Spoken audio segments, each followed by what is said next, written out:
예레미야 17번째 시간으로요. 오늘은 돌아온 자들은 안식하리라 라는 제목으로 말씀 나눌게요. 지난주에는 제목이 뭐였죠? 누가 그러더라고. 원고 덮으면 다 까먹는다고. 그쵸? 지난주는 포로된 자들의 돌아온다. 포로된 자들이 돌아온다. 돌아오다라는 단어 슈브에 대해서 세 가지 관점에서 살펴보았고요. 오늘은 돌아온 자들은 뭐 한다고요? 안식한대요. 여러분 안식이 뭔지 충분히 이해하고 계시지요? 혹은 안식이라는 그 한자어로 한글로만 이해하는 분들이 있죠. 안식이 어떤 상태일까요? 고민이 없는 상태. OX. 어려움이 없는 상태. 쪼들림이 없는 상태. 몸이 건강한 상태. 우리가 생각하는 안식은 이런 거죠. 이렇게 마음에 고요해서 걱정, 근심, 눈물, 아픔, 어려움 등등이 없는 상태를 안식이라 그러는데, 일반적으로 사람들이 바라는 거, 근데 성경이 말하는 안식은 그런 것을 이제 의도하지 않는다.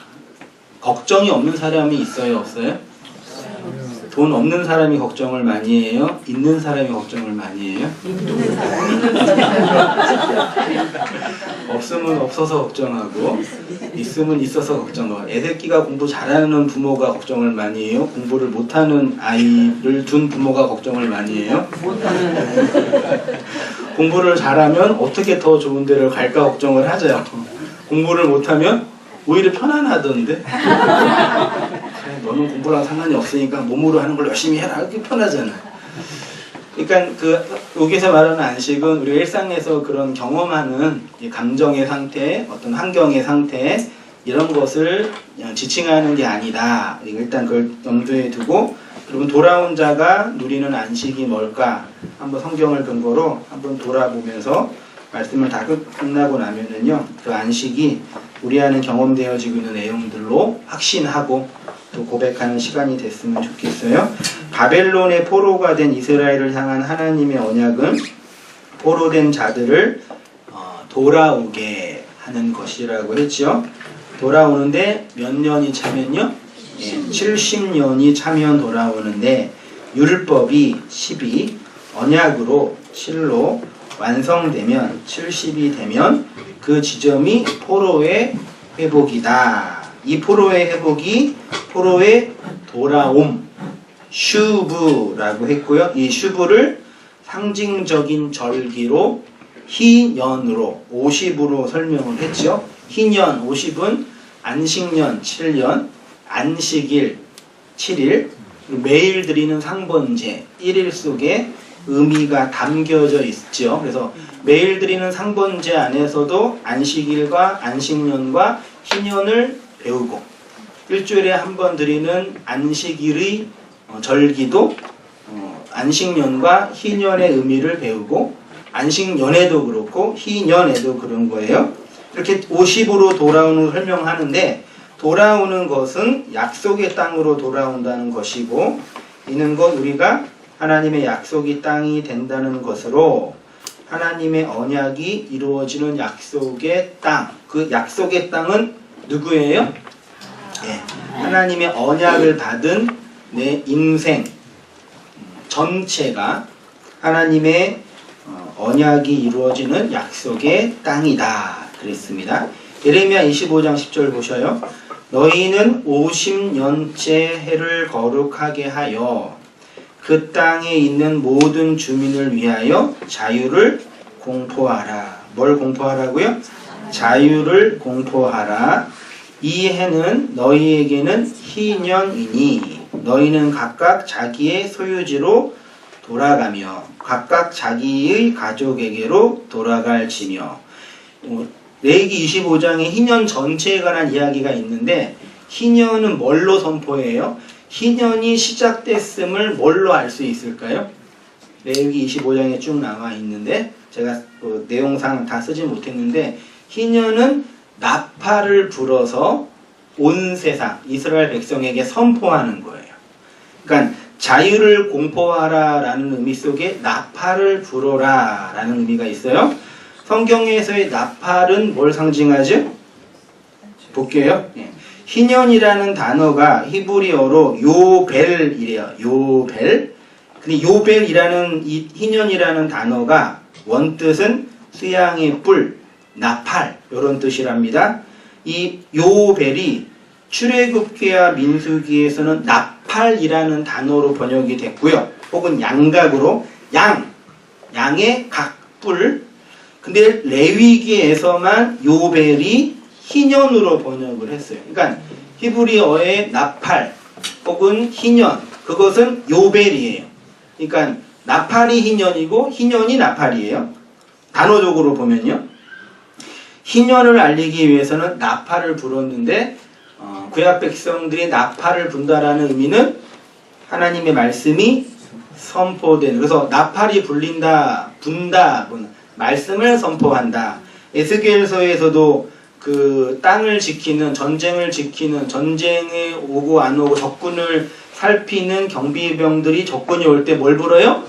나팔을, 그게 이제 파수꾼의 이야기라서 하나님 말씀 선포하는 거라고 표현했죠. 그러니까 나팔을 부는 거는 말씀을 선포한다. 양각, 양의 뿔, 구원의 뿔을 상징하고 양을 상징하는 그 뿔로 만든 나팔을 부는 게 말씀을 선포하는 거고, 계시록에도 뭐 계속 7나팔 해서 나팔이 불면은 대접이 쏟아져서 이 땅에, 그 땅이 뭐 여러 가지 현상들이 일어나는 거 있죠. 나팔 부는 거는 말씀을 선포하는 거다. 대표적인 이야기가 여호수아 6장 8절입니다. 여호수아가 백성에게 이르기를 마침에 제사장 7은 양각 나팔 7을 잡고 여호와 앞에서 나아가며 나팔을 불고 여호와의 언약궤는 그 뒤를 따르며 그 무장한 자들은 나팔 부는 제사장들 앞에 행진하여, 그림을 그리면 나팔을 부는 제사장들이 7개 죄송해요. 이렇게 나팔 부는 제사장이 이렇게 있고 뒤에 뭐가 있어요? 언약궤가 있죠. 언약궤가 있고 앞에 뭐가 있어요? 군사, 창과 검을 든 군사가 있어서 지금 어디 들어가는 시간이에요? 여호수아 6장 어디예요? 여리고 성을 몇 번 돌았어요? 며칠씩? 7일을 7번 돌았죠. 마지막 날 7번 돈 날 마지막 날에 성이 무너지죠. 희년을 상징하는 거겠죠. 근데 이 그림이 앞에는 군사, 뒤에는 언약, 가운데는 나팔 부는 제사장, 이렇게 되어 있어요. 9절, 무장한 자들은 나팔을 부는 제사장들 앞에 행진하며 후 군은 궤의 뒤를 따르고 제사장들은 나팔을 불며 행진하더라. 20절, 이에 백성은 외치고, 백성이 뭐 한다고요? 외치고 제사장들은 나팔을 불매, 말씀이 선포되는 거예요. 백성이 나팔 소리를 들을 때에 크게 소리질러 외치니 성벽이 무너져 내린지라. 여리고 성이 나팔이 불려서 무너진 거죠. 이걸 과학적으로 설명했나 마는지 그 차원이 아닙니다. 상징과 의미로 주어지는 거예요. 하나님을 대적하는 가나안 땅의 첫 번째 성, 언약의 땅으로 주어질 그 땅의 여리고성이 무너지는 방법은 하나님의 말씀이 언약으로 선포되면 여리고성이 무너지는 거죠. 그 성을 점령했습니다. 가나안의 정복 전쟁 당시 여리고성을 공격할 때 7 제사장들이 나팔을 불고, 나팔 뒤에는 언약궤가 있고 나팔 앞에는 무장한 군사가 있었습니다. 이는 하나님의 말씀을 상징하는 나팔은 언약을 내용으로 하고, 말씀이 언약을 내용으로 하지 않으면 말씀이 아니라 그냥 뭐예요? 그냥 교훈, 도덕, 윤리, 경영 자기개발이에요. 언약, 여기서 말하는 언약은 그리스도죠. 그리스도를 근거로 하지 않는, 그리스도를 증언하지 않는 말은 그냥 인간의 공교한 언어예요. 언약을 내용으로 선포되어지고, 그렇게 언약을 내용으로 선포되어지는 말씀이 가나안을 정복하는 군사, 진리의 군사가 되는 거죠. 그래서 가나안인 우리가 그리스도의 언약의 말이 울려서 가나안 땅이 정복당하는 거죠. 가나안 땅인 우리가, 우리에게 그리스도의 말이 울려서 우리가 그리스도의 말로 정복당하는 거예요. 언약의 말이 아닌 말은 그냥 좋은 얘기, 교훈되는 얘기, 힘이 되는 얘기, 위로되는 얘기예요. 그게 뭐 나쁘다, 문제 있다 그 뜻이 아니라 잘 구분할 수 있으시겠죠, 여러분? 네. 희년은 이렇게 나팔을 불어서 말씀을 선포하여서 말씀이 선포되어서 온 세상의 자유와 안식을 선포하는 절기입니다. 가장 긴 절기, 모든 걸 포괄하는 절기예요. 그래서 조상들에게 유업으로 물려받은 모든 재산 회복되고 종으로 팔려간 자들이 돌아오는 거죠. 이런 구약의 희년을 신약성경은 안식, 평안, 자유, 충만, 온전, 또 사랑, 기타 등등의 언어로, 헬라적 문명의 언어로 표현을 한 거예요. 그러니까 구약은 그림으로, 상징으로 그려준 거고, 신약은 그걸 그림을 설명해 준 거죠. 그 시대 문명의 언어로요. 그러면 우리는 희년을 어떻게 경험할까요? 하나님의 말씀이 선포되어지면 희년이 주어집니다. 맞습니까? 믿으십니까? 잘 생각해 보세요. 하나님이 말씀하시면 그 말씀대로 이루어져요, 안 이루어져요? 그렇죠. 하나님은 말하면 이루어진 거죠. 하나님이 생각하시면 이루어진 거죠. 하나님이 계획하시면 이루어진 거죠. 우리가 말하면 이루어져요? 말만 하면 된다, 안 된다고 그러잖아요. 말도 해야 되고 행동도 해야 되죠. 그건 우리 입장에서 인간은 말만 하면 안 되고 행동도 해야 돼요. 근데 하나님은 말하면 이루어지는 거예요. 여러분 이거 아시겠어요? 그 백부장이 뭐라 그랬어요, 예수님께요? 거기서 말하세요. 그러면 여기가 돼요. 그 뜻이에요. 하나님은 말하면 이루어집니다. 그럼 하나님의 말이 우리에게 선포되었죠. 언약을 근거로 말이 선포됐잖아요. 그러면 이루어진 거예요? 안 이루어진 거예요? 이루어진 거예요. 근데 우리 입장에서는 이루어졌어요? 안 이루어졌어요? 회개했어요? 회개 안 했어요? 한 번 해요? 두 번 해요? 그래서 이게 하나님의 입장과 우리의 입장에 대한 이해를 잘 하셔야 돼요. 하나님의 입장에서 살면 좋을 것 같죠? 다 된 거잖아요. 하늘의 입장에서 살면은 이 땅은 이미 끝난 거니까 재미가 없거나 아주 무시하겠죠. 하늘의 입장에서 보면요. 근데 땅의 입장에서 보면 아직 하늘이 안 된 입장이니까 그런 긴장 관계가 있죠. 그래서 이거를 신학적으로 어떻게 번역됐냐면 이미 이루어진 하나님의 나라, 그러나 아직 완성되지 않는 하나님의 나라. 하나님의 나라는, 하나님의 통치는 이미 이루어졌죠. 완료된 거예요. 그렇지만 아직 우리의 역사 속에서는 이루어지고 있는 과정인 거죠. 그러니까 이 진리 패러다임 안에서 많은 분들이 이제 고민하는 게, 말씀을 들으면 어느 순간 내가 된 것 같고 이루어진 것 같고 온전해진 것 같은 경험을 해요. 착각이라고 말할 필요 없어요. 그런 놀라운 영적인 경험 혹은 어떤 깨달음, 깊이 있는 통찰, 그런 게 생겨서 이제는 다 된 것 같다라는 그런 느낌을 받을 때가 있으셨죠? 한 번이라도. 이 정도면 이제 딱 오늘 죽으면 될 것 같다, 이제. 그럴 때 조금은 있었잖아요. 근데 이제 다시 우리는 세상에서, 하늘에서 어떻게 해야 돼요? 아래로 내려와서 지지고 볶고 싸우고 있는 현실 속에서 살 때 어떤 느낌이 들어요? 그럼 내가 그때 경험했던 그 된 거는 뭐지? 이런 이제 이 긴장 관계 속에서 이게 심해지면 막 정신분열증 같은 경험까지 하는 거죠. 내가 경험한 게 맞는 거야? 내가 구원받는 거 맞는 거야? 이렇게까지 고민하면서 힘들어 하는데, 이런 긴장 관계는 뭐 육체가 생명을 다할 때까지 영원히 계속되는 거니까 요거를 잘 파악하시면서 적당하게 즐기셔야 돼요. 네? 된 거와 안 된 거, 이루어진 거와 이루어지지 않은 거. 되면은 돼요. 그치만 되고 나면 또 안 된 게 보일 거예요. 어쨌든 하나님은 말씀을 선포하시면 그대로 이루어집니다.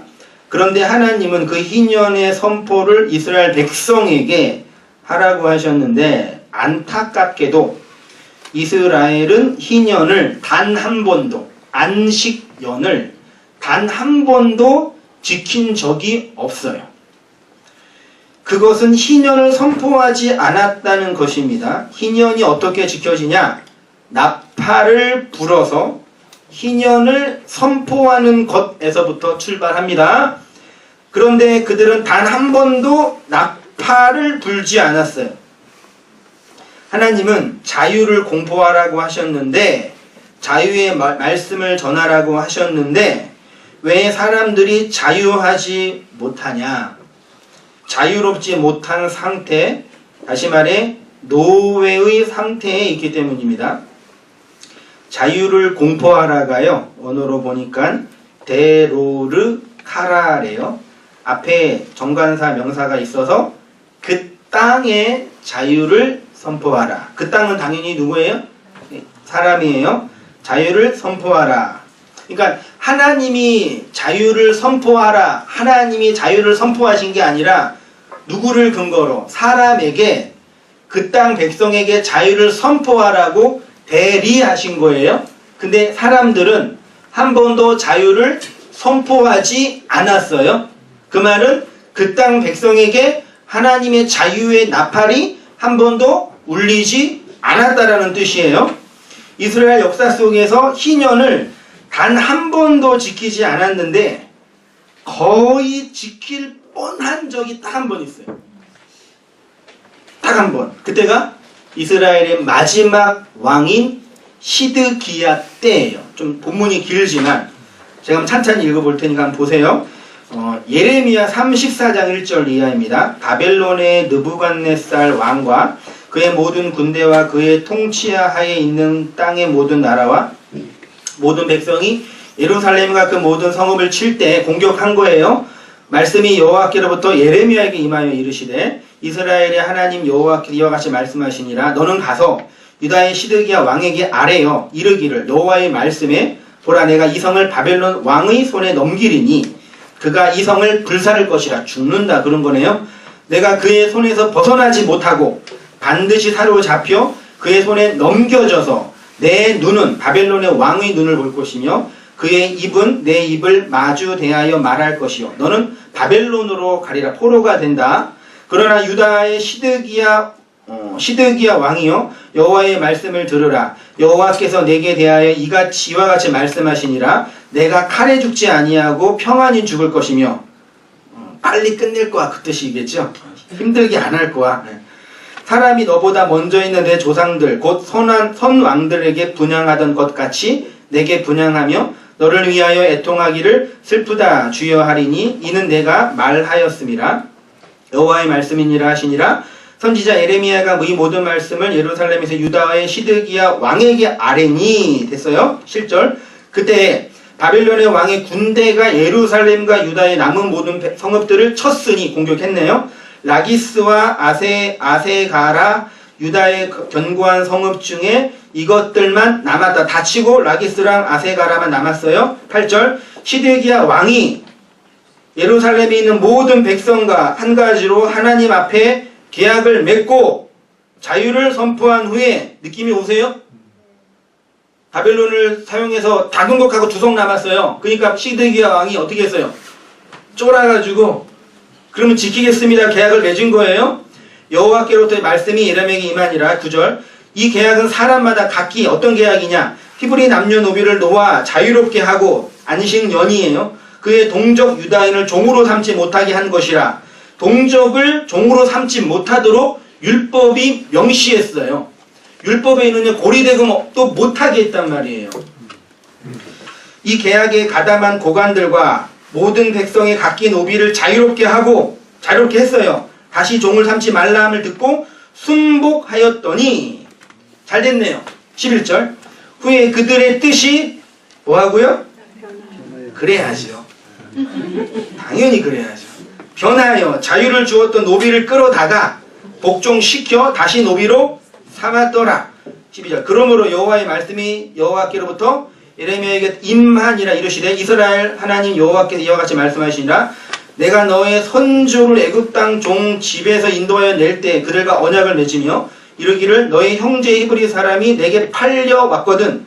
너희는 7년 되는 해에 그를 놓아줄 것이니라. 그가 6년 동안 너를 섬겼은즉 그를 놓아 자유롭게 할지니라. 하였으나 너희 선조가 내게 순종하지 아니하여 귀를 기울이지도 아니하였느니라. 그러나 너희는 이제 돌이켜 내 눈 앞에 바른 일을 행하여 각기 이웃에게 자유를 선포하되 내 이름으로 일컬음을 받은 집에서 내 앞에서 계약을 맺었거늘 너희가 돌이켜 내 이름을 더럽히고 각기 놓아 그들의 마음대로 자유롭게 하던 노비를 끌어다가 다시 너희에게 복종시켜 너희의 노비로 삼았도다. 17절 그러므로 여호와께서 이와 같이 말씀하시니라. 너희가 나에게 순종하지 아니 순종이 샤마예요.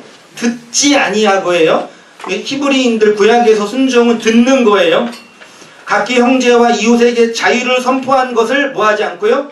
실행하지 아니했죠. 이거는 완전한 오역이에요. 나중에 보겠지만 그러니까 이웃에게 자유를 선포하지 아니하였은즉이에요. 실행이란 단어는 없습니다. 내가 너희를 대적하여 칼과 전염병과 기근에 자유를 주리라. 여호와의 말씀이니라. 내가 너희를 세계 여러 나라 가운데 흩어지게 할 것이며 시드기야는 하나님이 보내신 바벨론의 군대가 남유다의 성읍을 공격할 때 선지자 예레미야의 말을 듣고 노예를 자유롭게 하겠다고 다짐했습니다. 그러나 시드기야는 언약을 어겼죠. 노예에게 자유를 선포하였으나 그 뜻을 돌이켰죠. 화장실 들어갈 때와 화장실 나올 때는 달라요. 결혼할 때와 이혼할 때는 달라요. 교회 올 때와 교회 갈 때는 다르더라고요.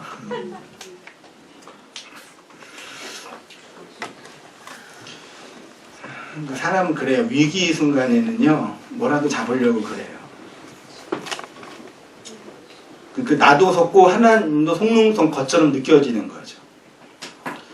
그리고 이것이 남유다의 마지막 왕인 시드기야가 멸망한 결정적인 이유예요. 그러니까 시드기야가 멸망한 이유는 다른 우상숭배, 죄 이게 아니라 이 언약을 어긴 것 때문에 안식년, 희년을 한 번도 안 지켰잖아요.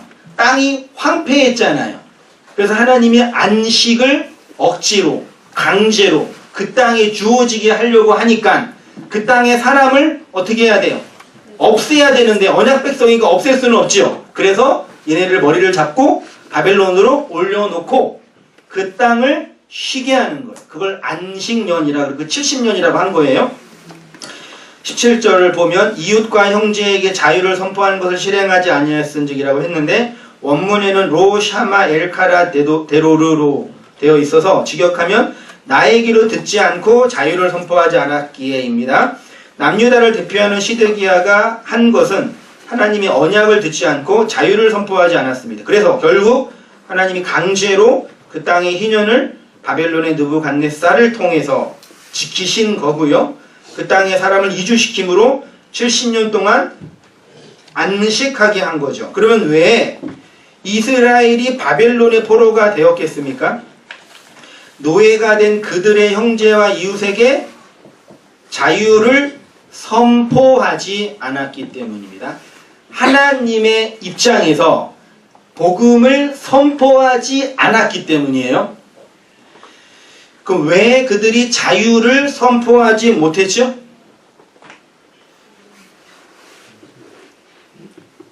여러분 안식년이 뭔지 아시죠? 희년이 뭔지 아시죠? 뭐 그때도 이제 경제활동을 했으니까 열심히 경제활동을 하다 보면 성공한 사람과 실패한 사람과 본전 뽑는 사람으로 나누어지잖아요. 세상의 법칙이 다 그러잖아요. 요 이 땅하고 이런 말인데 출발하면 같은 자본과 같은 뭐 가지고 하다가 어떤 사람은 돈 벌고 어떤 사람은 현상 유지하고 어떤 사람은 떨어지고 그렇죠? 이 사람들이 뭐가 돼요? 노예가 돼요. 땅 뺏기고 그 다음에 노예로 팔려가고 그러고 있다가 7년이 지나면 그러면 뭐 해야 돼요? 자유를 선포해야 돼. 그러면 어떻게 돼요? 여기가요? 다시 평타나 잡어. 됐죠? 네. 근데 이스라엘 역사성에서 안식년, 안식일은 한 번도 지켜지지 않았다 그랬죠? 그럼 왜 안 지켰어요? 왜 못 지켰어요? 한번 생각해 보세요. 우리 똑같이 일했는데 제가 열심히 일해가지고 돈 많이 벌고 여러분들은 노예가 됐어요. 6년 동안 열심히 했어요? 7년째 어떻게 해야 돼요? 다 이렇게 돈 주고 돌려보내야 되잖아요. 그러면 그걸 누가 해야 돼요? 고관들, 제사장들, 왕이 해야 되잖아요. 안 했잖아요. 그 말은 그들이 노예의 상태에 있다라는 걸 표현하는 거. 이해되시나요? 그들이 노예이니까 자유를 선포하지 못한 거죠. 그래서 바벨론의 포로가 될 수밖에 없었던 것입니다.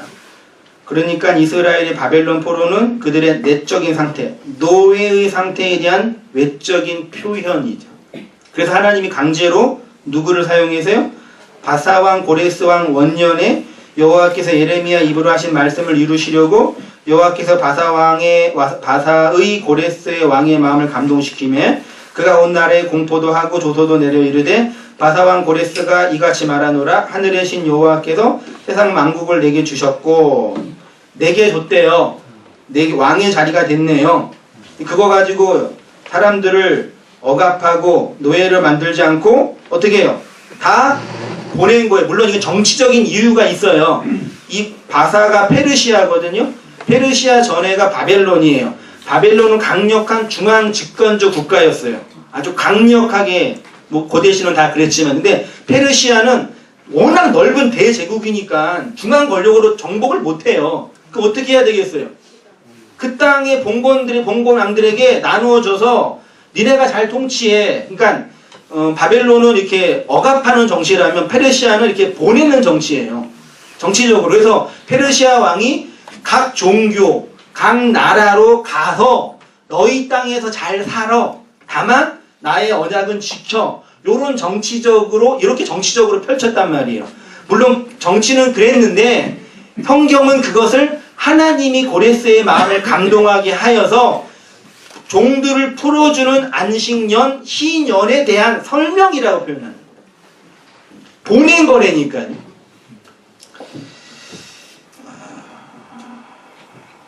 너희 중에 그 백성된 자는 다 올라갈지어다. 너희 하나님 여호와께서 함께 하시기를 원하노라 하였더라. 하나님은 포로된 이스라엘에게 자유를 선포하여 언약의 땅으로 돌아오게 하셨습니다. 노예가 자유하기 위해서는 누가요? 주인이 자유를 선포해야 합니다. 복음을 전한다라는 것은 집의 주인의 자리에서 자유를 선포하는 것입니다. 그러면 집 주인은 누구죠? 그리스도예요. 복음은 기름 부음을 받은 자인 그리스도를 통해서 선포되는 거죠. 그분이 집의 주인입니다. 그래서 신약 성도들은 그리스도 예수는 우리의 주, 그리스도가 우리의 주님이다 라고 고백이 신약의 성경 전체의 핵심이에요. 그리스도가 우리의 주다. 그리스도가 주인입니다. 복음은 그리스도가 주인의 자리에서 선포하는 것입니다. 그것이 바로 희년을 선포하는 겁니다. 우리가 하나님의 집입니다. 율법이라는 옛집이 무너지고 은혜라는 새 집이 되었고 육의 집이 무너지고 영의 집이 되었으며 옛 언약의 집이 무너지고 새 언약의 집이 되었습니다. 그래서 그리스도가 우리의 집이 되었습니다. 천국의 제자된 자는 옛 것과 새 것을 내어오는 뭐와 같다고요? 집 주인과 같다 그랬어요. 우리가 집 주인이 아니라 집 주인처럼 대접받는 거예요. 우리가 그리스도가 아니라 그리스도처럼 대접받는 거예요. 그래서 그리스도인이라고 하는 거예요. 기름 부음을 받은 자들. 기름은 뭐예요? 말은 뭐예요? 영의 부음을 받은 자들. 그게 새 언약을 받은 자들이라고 해요. 희년은 자유를 선포하는 날입니다. 우리에게 희년이 이루어진다는 것은 자유가 선포된 겁니다. 이걸 조지신학에서는 뭐라 그랬냐면 칭의라 그러죠. 믿음으로 말미암아 의롭게 되는 것. 누구의 믿음이에요? 칭의를 누구의 믿음이라고 이해하죠? 조지신학 책을 보시면 누구의 믿음이라 그런지 아세요? 사람의 믿음이라. 루터가 믿음으로 말미암아 구원받는다는 할 때 그 믿음은 루터의 믿음이에요. 그래서 행위를 강조했던 야고보서를 지푸라기라고 하대한 거예요. 그건 루터의 컨텍스트, 루터의 그 시대를 이해해야 돼요. 로마 카톨릭이 행위를 강조했던 시대였기 때문에 그렇게 얘기한 거예요. 근데 성경이 말하는 믿음으로 말미암아 구원받는 건 뒤에 제가 갈라디아서 얘기를 해요. 그때 이 말씀을 드리는데 우리의 믿음이 없는 건 아닙니다. 근데 좀 더 깊이 생각할 부분이 필요해요. 그때 가서 볼게요. 칭의는 성화와 짝을 이루죠. 칭의는 하나님이 법정적으로 선언해 주신 거고 성화는 내가 거룩하게 변화되는 거죠.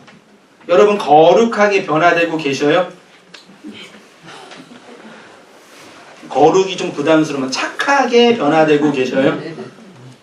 착한 게 좀 부담스러우면 뭐랄까요? 좀 반듯하게 혹은 또 상식적으로 뭐라 그래야 되나? 이렇게 뭐가 좀 이렇게 이전과 다른 차원의 뭐가 이렇게 있어요?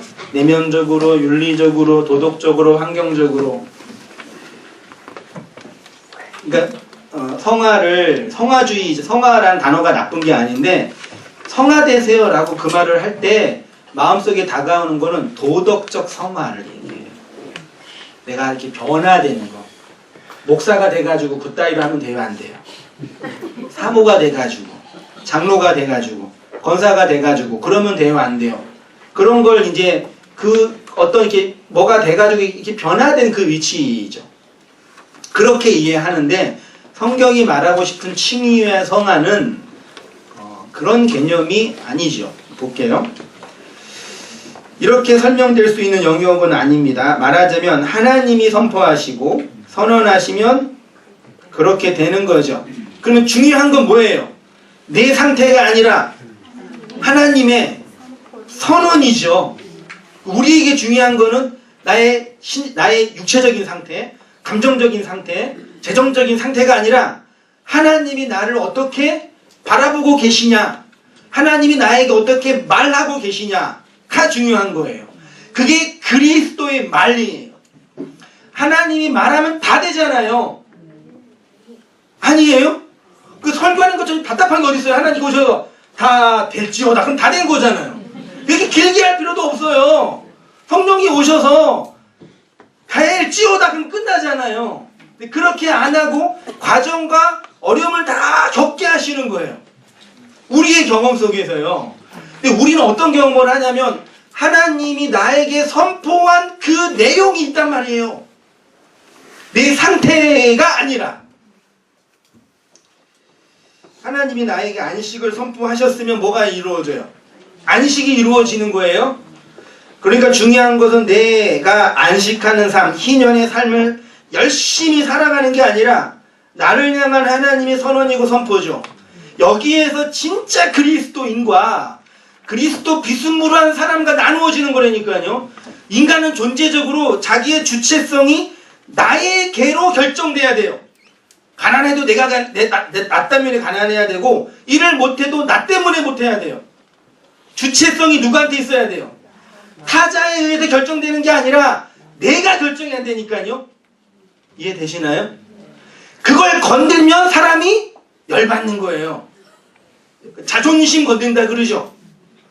근데 하나님은 우리의 내 주체성을 잘하든 못하든, 예를 들어서 하나님, 내가 주님을 위해서 지옥에 갈게요. 그렇게 할 수 있다고 쳐요.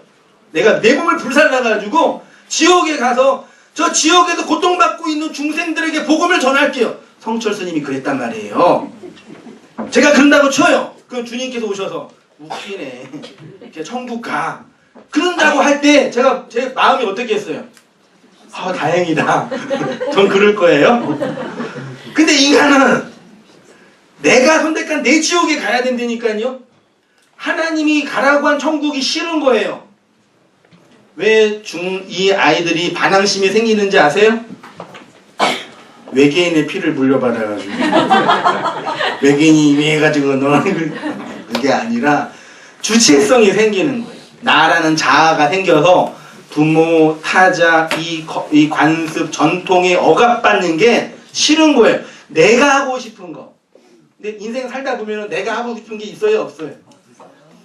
그때는 내가 하고 싶다 했는데 지나고 나면은 그냥 한 거죠. 그리스도인은 자기의 존재의 주체성을 그리스도에게 의탁하는 거예요. 아니면 의탁이 좀 그러면 그리스도에 의해서 결정되는 거예요.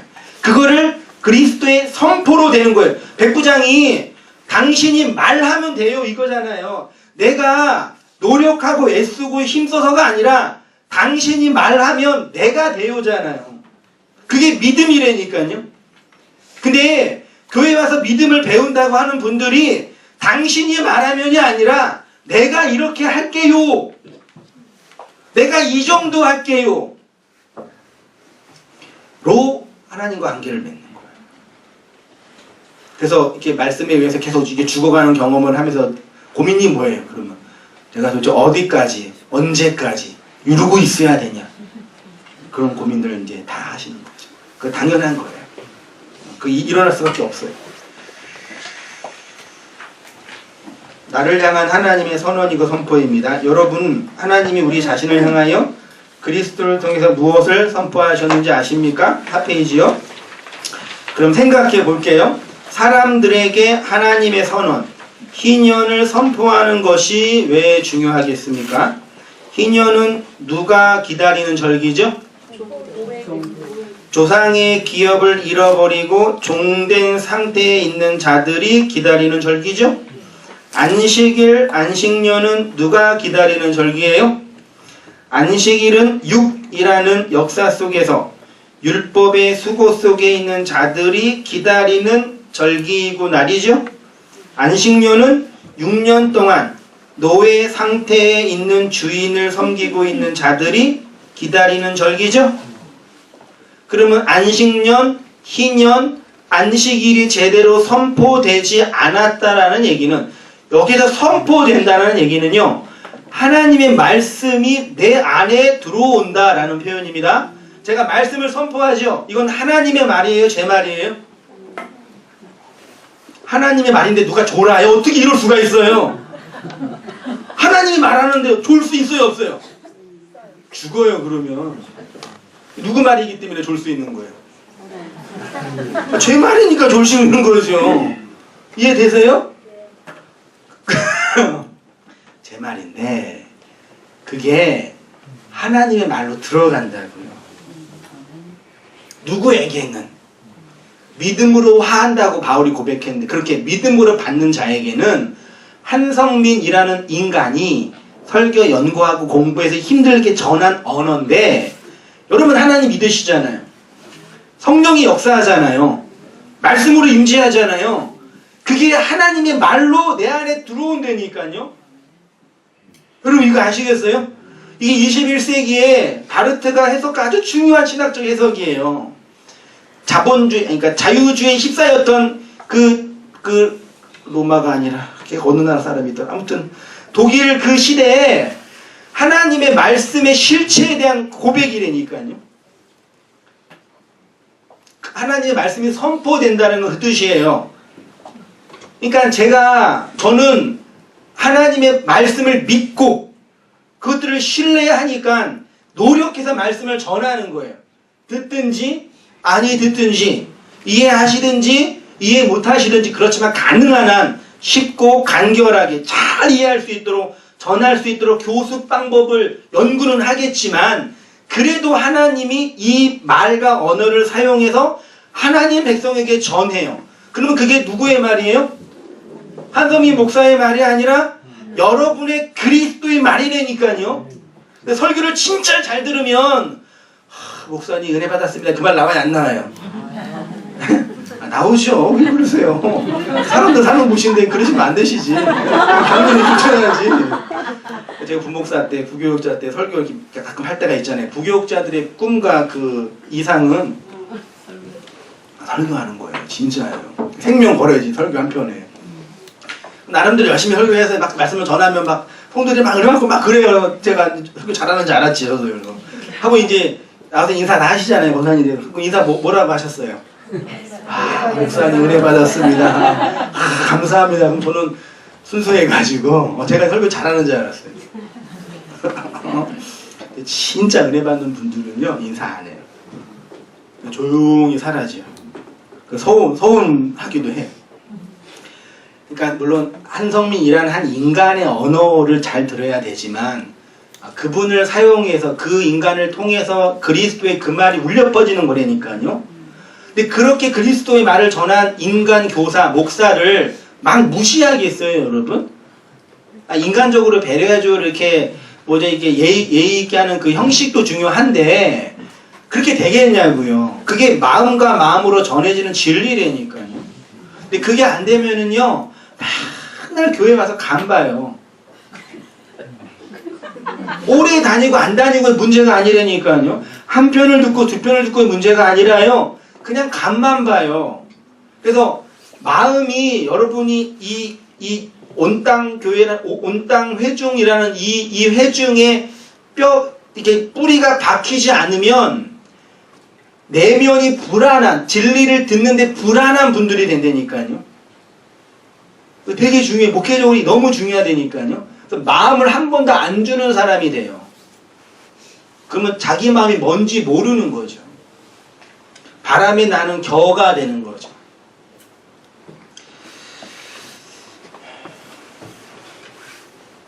어떤 이들에겐 그리스도의 선포가 중요하지 않습니다. 왜냐하면 그들이 포로된 상태라는 것을 모르기 때문입니다. 선악감 없고 선악 판단 아래 선악 욕망 아래서 노동하는 노예라는 것을 모르기 때문입니다. 그리스도 없이 그리스도 자리에 올라간 인생들의 모습이죠. 성경은 이것을 뭐라 그런다고요? 교만이라 그래요. 선악과는 하나님 없이 하나님 자리에 올라가겠다는 인간 의지의 표명이죠. 그러니까 말씀을 그러니까 어떤 느낌이냐면요. 내 마음을 내가 알아야 몰라요? 나도 어떻게 할 수 없겠다 이렇게 고백하는 분이 많이 계셔요. 그러니까 어떤 의미에서는 그리스도의 진리가 선포되어져서 그게 말로 들어가면 되는데 안 되는 분들이 있죠. 왜 안 돼요? 그분이 죄를 많이 지어서? 그분이 마음이 강팍해서? 등등이 있지만 그냥 안 되는 거예요. 그러니까 사람 마음이 그렇게 쉽게 그 진리에 의해서 정복당하지 않는 거라니까요. 그걸 뭐라 그런다고요? 교만이라고 그런다고. 하나님이 선포하는데 하나님이 A라 그러는데 왜 B라 그래요? 왜 그러죠? 내 마음이 나도 모르니까. 아들한테 막 혼내면 아들이 뭐라 그래요? 아빠가 내 마음 알아? 이해돼야 안 돼요. 우리가 그런 관계에 있다니까 하나님과요. 그러니까 내 입장, 내 감정, 내 노동, 내 노력 요거를 좀 공치사 해주셨으면 좋겠어요. 하나님께서. 그치요? 근데 하나님은 그렇게 안 들어오신다니까요. 다 부정시켜요. 그래서 하나님 앞에 있는 게, 그리스도의 말씀으로 있는 게 너무 무거운 거예요. 부정당하는 나 때문에. 그거를 교만이라 그래요. 지극히 인간적인 거라니까요.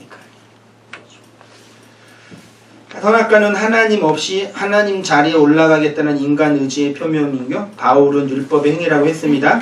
갈라디아서 2장 16절 같이 한번 읽어보겠습니다. 시작. 사람이 의롭게 되는 것은 율법의 행위로 말미암이 아니요 오직 예수 그리스도를 믿음으로 말미암는 줄 알므로 우리도 그리스도 예수를 믿나니 이는 우리가 율법의 행위로서가 아니요 그리스도를 믿음으로써 의롭다함을 얻으려 하니라. 율법의 행위로서는 의롭다함을 얻을 수가 없느니라. 여러분이 집중하세요. 되게 중요합니다.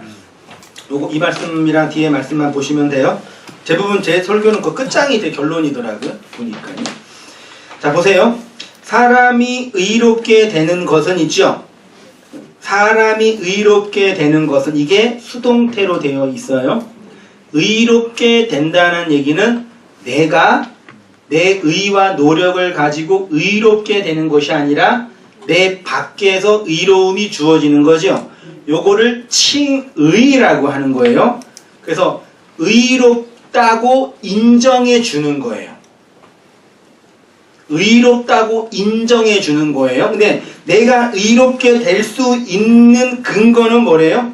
율법의 행위가 아니라 오직 예수 그리스도를 믿음으로죠. 이거는 이 한글 성경의 번역이 칭의에 대한 오해를 불러 일으킨 거예요. 제가 3년 전에 믿음의 본질과 성도, 하여튼 믿음에 관한 얘기를 12주 정도 믿음이라는 부분만 집중적으로 한 게 있는데 그때 잠깐 이런 얘기를 했어요. 보세요. 예수 그리스도를 믿음으로가 원어로 디아 전치사예요. 피스티스 크리스토스 이에수스예요. 아니 한글 먼저 볼게요. 자, 두 번째 줄에 오직 예수 그리스도를 믿음으로죠. 보이시죠? 세 번째 줄에는 우리도 예수 그리스도 예수를 믿나니죠. 차이가 있죠. 차이가 있잖아요. 뭐가 있어요?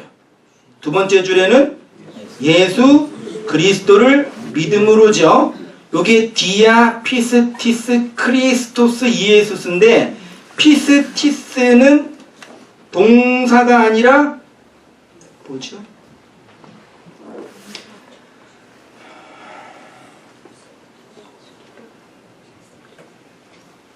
각주 10번 명사예요.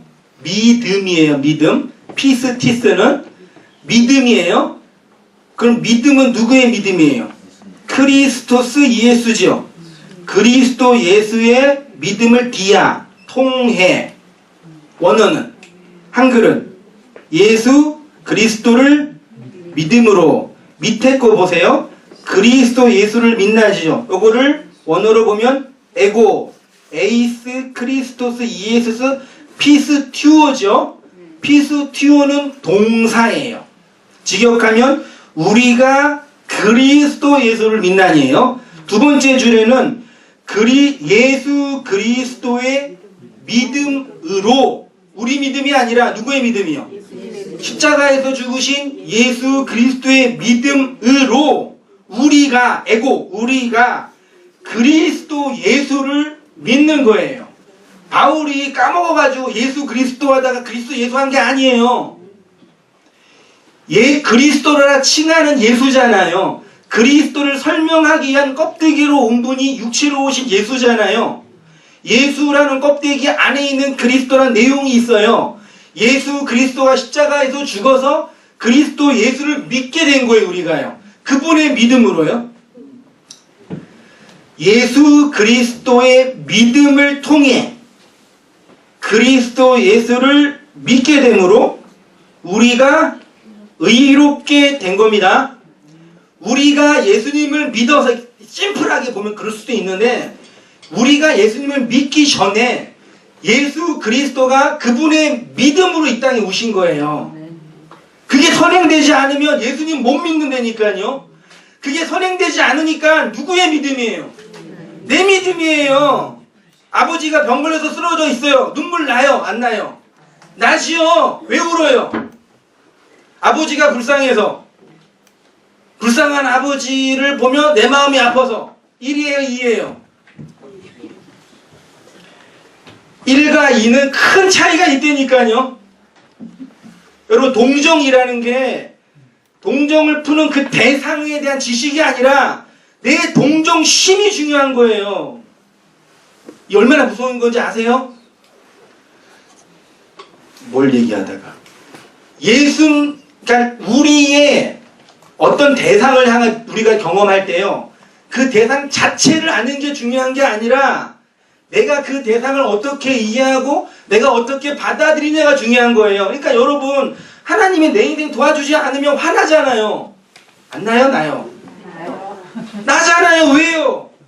그 객관적인 하나님이 중요한 게 아니라 고통받고 있는 내가 미치겠단 말이에요. 이해되세요? 그거 무너지셨죠? 계속 누르니까 어떤 생각이 들어요? 지금 내 고통이 중요한 게 아니라 하나님이 누구인지 아는 게 중요한 거를 조금씩 배워오는 거잖아요. 근데 모든 인간들은요, 다 자기가 제일 중요해요. 남편 사랑하는 나, 아내 사랑하는 나, 자식 사랑하는 나. 그러니까 대상이 아니라 나, 내 욕망, 내 꿈, 내 비전, 내 하나님, 내 교회. 다 나예요. 그게 내 욕망이 만들어내는 지옥이라니까. 하나님 아니에요. 그러니까 내가 물론 어렸을 때는 그런 과정을 밟아야 되죠. 당연히. 그거 없이 어떻게 살아요, 우리가요. 근데 성장하고 성숙해 가면 내 감정이 중요한 게 아니구나 이거예요. 이거는 진리적인 것도 매우 중요하지만 인간관계에서도요, 우리가 대부분 행동하는 양식은 타자를 향한, 타자에 대한 대상이 중요한 게 아니라 내가 어떤 대접을 받냐. 여기 다 사회 문화를 쫙 깔려 있다니까요. 그건 세상 법칙이니까. 근데 그 법칙을 가지고 교회 안에 들어오고 종교 안에 들어오고 진리 안에 들어와서 하나님을 또 그렇게 믿는 거예요. 여러분, 이거 이해되셔요? 그러니까 믿음은 우리의 감정과 우리의 상태가 왜 그게 안 아파요? 인간적으로 볼 때 설교 한 편 준비를 막 노력할 때 그 고통도 있지요. 네. 그 고통 하나님이 아세요, 모르세요? 아시지, 왜 몰라요? 아시는데 그 고통을 감세 안 시킨단 말이에요. 하나님께서 그거를 역사 속에서 하나하나 배워가고 알아먹으라고요. 뒤에 가면 또 하겠습니다. 바울이 갈라디아에서 지적하고 있는 율법의 행위, 에크 에르곤 노모스는요, 예수 그리스도의 믿음을 모르고 율법을 행하는 행동을 의미합니다. 그 율법이 예수 그리스도의 믿음을 내용으로 하는데 껍데기만 붙잡고 있는 모습을 에크 에르곤 노모스라고 합니다. 그러니까 교만은 의지의 문제 이전에 무지예요. 알지 못하여 행하는 걸 교만. 여러분 다 행하고 있죠? 근데 그 행함이 뭔지? 선악과 먹었잖아요. 선악과 먹은 게 뭔지 모르는 거예요. 그래서 가인을 죽이는 거예요. 근데 복음을 알면 선악과를 먹은 게 뭔지 알았고, 가인이 안 죽었지. 아벨이. 정신 차리세요. 큰일 뻔했네. 아벨을 죽인 게 뭔지 알게 됐잖아요. 자기가 행하고 있는데 그 행함이 뭔지를 모르는 거예요. 선악과를 먹었는데 그 먹는 행위가 무엇인지 모르고 있는 것이고, 율법을 행하였는데 그 행함이 무엇인지, 무엇을 내용으로 하고 있는지 모르는 것을 교만. 무지와 교만은 아주 친한 친구입니다. 시드기야가 왜 희년을 선포하지 못했습니까? 교만하기 때문이죠. 막상 나라가 무너지고 성 하나가 무너지니까 쫄았잖아요. 그 인간의 심리예요. 왜 교만하죠? 희년의 내용을 모르니까요. 희년을 고작 자신들의 이익을 포기하는 것 정도로만 이해한 것입니다. 노예와 종을 풀어주어 자유를 선포하는 것이 무엇인지 몰랐다는 얘기는 그가 노예였다라는 뜻이겠죠. 하나님의 말씀이 그의 마음에 선포되지 않았기 때문이죠. 그리스도가 그의 주인이 아닌 거죠. 그가 발가 벗겨진 자를 모르는 거죠. 그러나 우리는 알고 있죠. 내가 발가 벗겨진 자라는 걸 알고 있죠. 그러니까 뭐예요? 겸손하는 거죠. 사람들이 생각하는 지식은 자기를 포장하고 치장하는 것으로 이해하죠. 그러니까 지식은요, 여러분 왜 사람들이 지식을 추구하는지 아시죠? 그 지식으로 나를 치장할 수 있어요. 근데 저도 열심히 공부하시도 좀 일 때문에 못하고도 있지만 공부하는 학생의 마음으로 항상 하고 있지만 일반 학문에서도 철학의 부분에서도 진짜 학자는요, 학자라고 불려질 수 있는 분들은요 겸손해요. 무신론자 있죠. 하나님이 없다고 하는 인간들 있잖아요. 하나님이 없는 걸 증명할 수 있어요? 네? 여기에는 없다고 쳐요. 저기에 있으면 어떡할 거예요? 그럼 있는 거예요, 없는 거예요? 지구에는 없다고 쳐요. 저기 안드로메다에 있으면 어떡할 거예요? 아니, 저기에 있으면 있는 거잖아요. 근데 지들이 없대요. 그게 말이 되냐고요? 근데 진짜 철학하고 이렇게 학문하는 분들은요, 겸손하다니까요. 내가 하나님이 있는지 없는지 잘 모르겠지만 내 생각은 이렇다. 아직 내가 다 몰라가지고 다 못 본 거잖아요. 어떻게 다 알아요 우리가요. 내가 모르는 어딘 곳에 하나님이 계실 수 있잖아요. 그래요 안 그래요? 근데 인간이 교만하니까 하나님이 없다고 그게 주장하는 거예요. 바보 멍충이들처럼. 그런 유실론자들도 마찬가지예요. 하나님 안 믿는 것들은 인간도 아니야 그 무시하고. 성경이 말하는 하나님을 아는 지식, 그리스도를 아는 지식, 인간을 아는 지식은 하나님의 자기 계시예요. 그리스도의 계시로 근거하기 때문에 자기를 치장해요 못해요? 못해요. 오히려 벌거 벗겨요. 발가 벗겨. 우리나라 옛날 속담에도 익은 곡식이 익은 벼가 머리를 숙인다 뭐 그런 말이 맞나 이게? 아무튼 그걸로 나를 이렇게 치장하지 못한다니까요. 하나님의 말씀이 선포된다는 것은 하나님은 그리스도로 자신을 계시하시는 것이고 인간은 그리스도로 하나님을 인식한다는 것입니다. 선포하시는 하나님도 그리스도고요. 듣는 인간도 그리스도이기에 그리스도만 남는 거죠.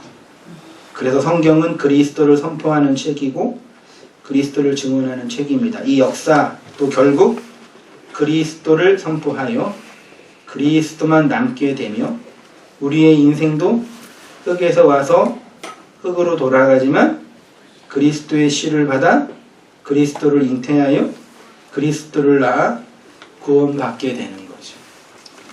이렇게 하나님의 말씀의 선포는 인간들의 하나님 인식이고 그 인식은 그리스도로 되는 거죠.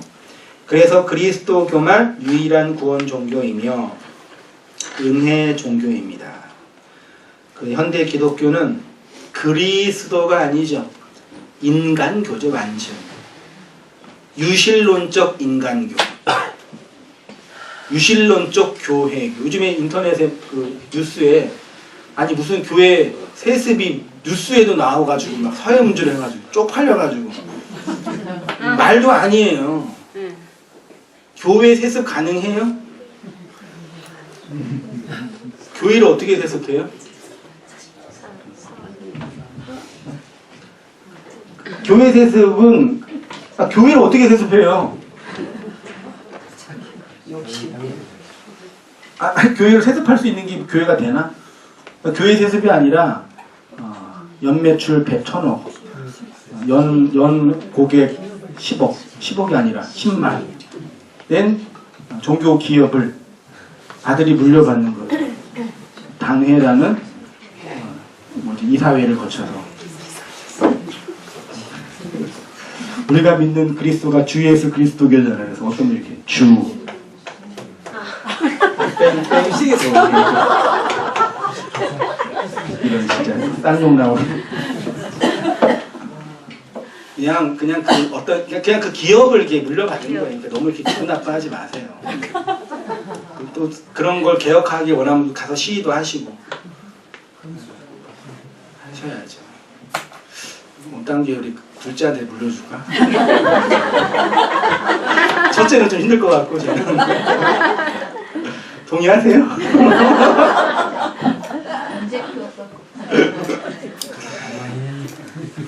그냥 그런 거예요. 그 교회를 어떻게 인간이 물려받아요? 말이 돼. 그러니까 그 교회 세습이 그러니까 언어는 다 이해하시죠? 하도 그 뉴스에 나와가지고 말도 안 돼가지고.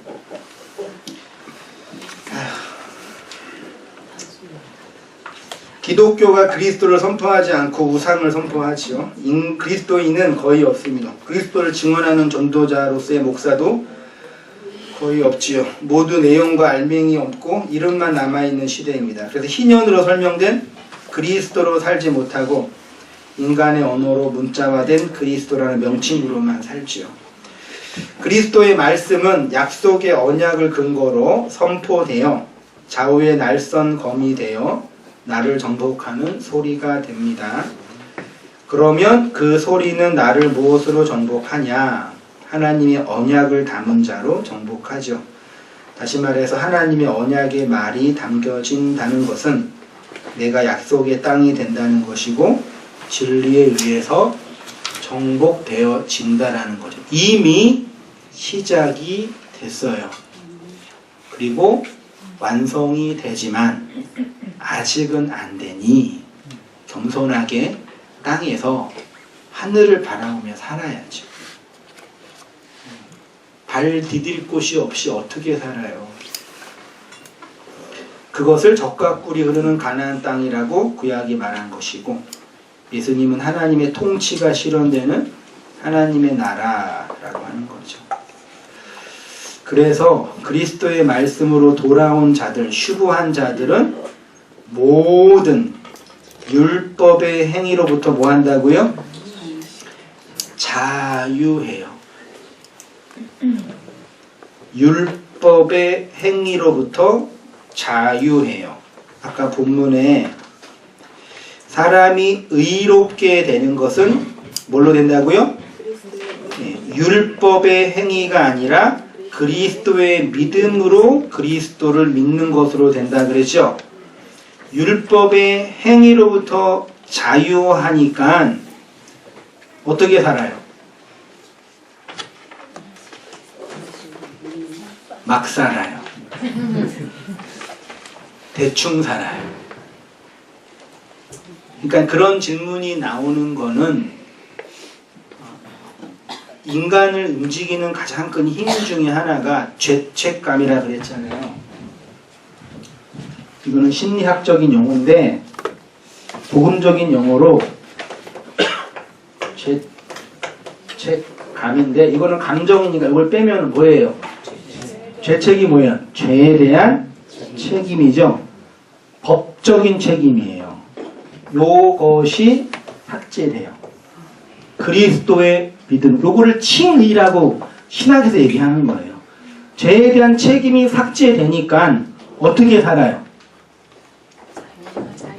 자유하며 살아요. 그러면 이 자유는 어떤 사람은 방종이라고 표현을 해요.